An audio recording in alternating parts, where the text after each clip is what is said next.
تخيل سنين تكبر اسم وبراند وتصرف ملايين الدولارات، ومن سنة 2010 لحد سنة 2020 تخيل انت تصير اغلى شركة بالعالم بعالم السيارات. بعدها يجي واحد يعبرك بطريقة اللي ما متخيلها. جاي احكي عن تسلا.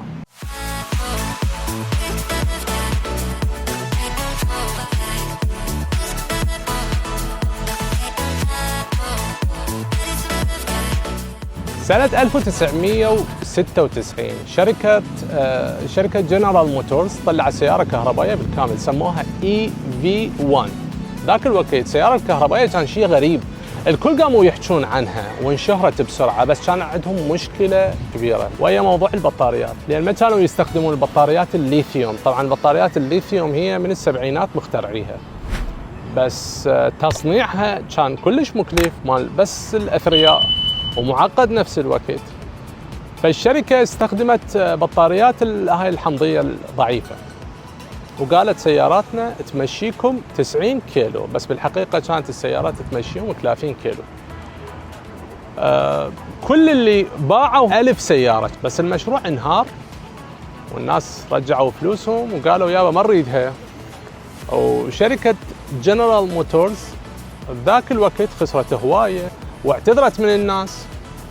اكو 2 مهندسين بسيليكون فالي ركزوا على هذا الموضوع وقالوا ليش مو احنا نسوي هاي السيارات ونصنعها ونسوي لنا هيك سيارة كهربائية معدلة؟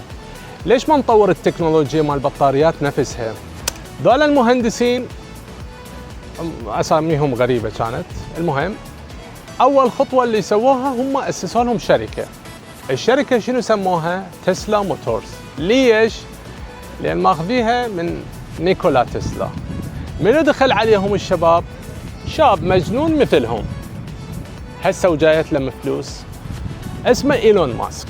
مو بس استثمر وياهم، صار المدير التنفيذي لهاي الشركة. من البداية كان عندهم خطة واضحة، قالوا يابا احنا ما نريد نسوي سيارة عادية، نريد نطور بطارية قوية تقدر تشغل السيارة الكهربائية. يعني مثل ما تعرفون بس هي البطارية اللي جزء أساسي بالسيارة الكهربائية. إيلون ماسك يقول فكرت هواية بهذا الموضوع، أفضل بطاريات السيارة الكهربائية هي بطاريات الليثيوم. بس التحدي شنو هو كان؟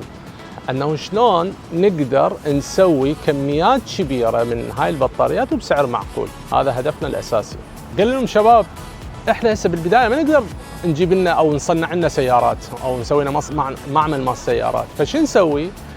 نروح نجيب لنا في السياره اللي هي مرخصه يعني بالشوارع الامريكيه، اوكي، حتى نقدر نطلع المكاين مالتها، نطلع الاغراض اللي داخليه، نخلي غراضنا حتى بسرعه نقدر نسوق لها وندخل بالسوق. ليش نتاخر هواي على مود هاي التراخيص وهاي الامور ونختصر هواي تكاليف؟ يا سيارة اختاروا سيارة رياضية اسمها لوتوس أليس. ليش؟ لأن سيارة مميزة بالشارع، الناس كلها تباوع عليها. راح تصير أول سيارة كهربائية بالعالم وشكلها مميز. هم أسسوا الشركة طبعا ب 2003. السيارة الجديدة مالتهم اللي شكلها كان مثل اللوتوس سموها تسلا رودستر. يوم عرضها كان مثل الانفجار، خصوصا بسيليكون فالي. ليش؟ لأن هواي من الناس اللي هناك كانوا يحلمون بسيارات نظيفة وصديقة للبيئة. إيلون ماسك شوي كان يركز على هاي الكلمة.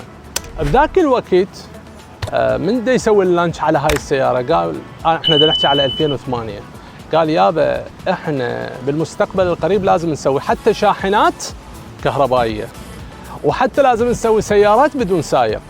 اوكي، انتبهوا شباب على موضوع الاوتو بايلوت. الناس صارت تحجز السياره قبل ما تنزل للسوق. ايلون ماسك شافه خوش فرصه، خلينا نسوي طلبات، طبعا السياره كانت هي غاليه، يعني سعر السياره احنا بدنا نحكي بال$100,000. $100,000 بوقتها يعني هي $98,000. كنت تقدر تشتري بها بورش 911. اوكي، يعني فشي من هناك بدا ينشهر ايلون ماسك. ولا تنسون هو بلش من سيليكون فالي، المكان اللي كل الناس تحب التكنولوجيا والأفكار الجديدة موجودة هناك. وسيارة EV1 هم فشلت هناك، أوكي، بس هالمرة تسلا رجعت لهم الأمل، صارت مبيعات حلوة.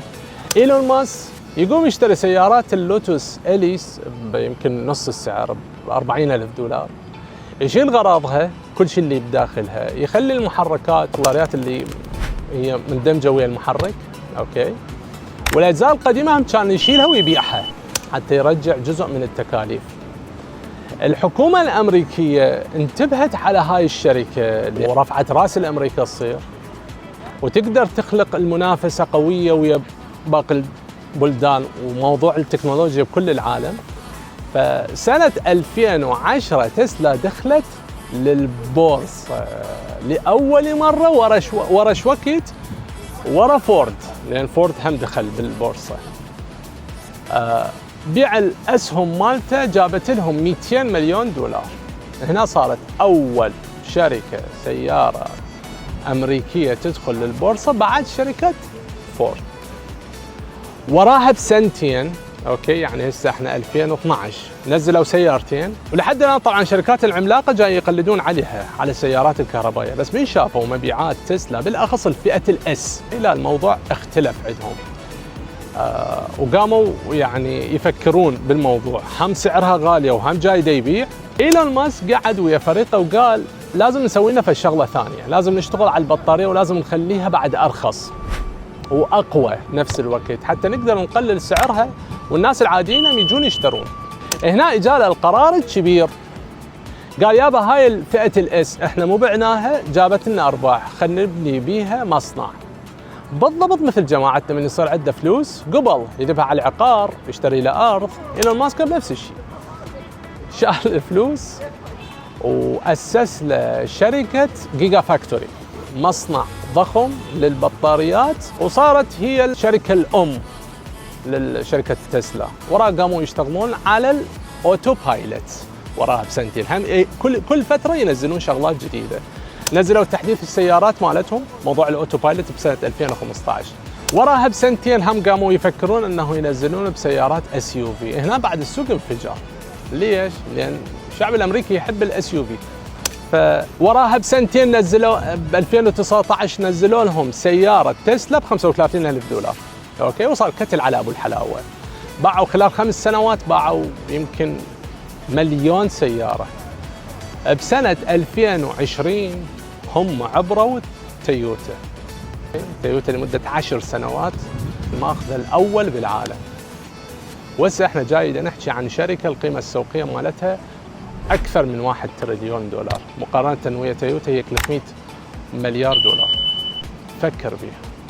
اهم فقره اليوم، انت من تريد تاسس لك مشروع الخاص، انت لمده اقل شيء، هاي احنا بالمانجمنت احنا كنا نقراها، 3 سنوات ما لازم تقيس دخلك ابدا، ما لازم تسحب فلوس وتروح تشتري لك سياره، تسحب لك فلوس وتروح تشتري لك ارض، لا، اي فلوس اللي تطلعها تخليها بداخل مشروعك وتكبر مشروعك. هاي اول فقره. الفقره الثانيه انه شباب اليوم الزبون مو زوج، صار يفتهم، صار ذكي كلش، فلازم عندك ميزه تنافسيه حتى يجي يشتري من عندك.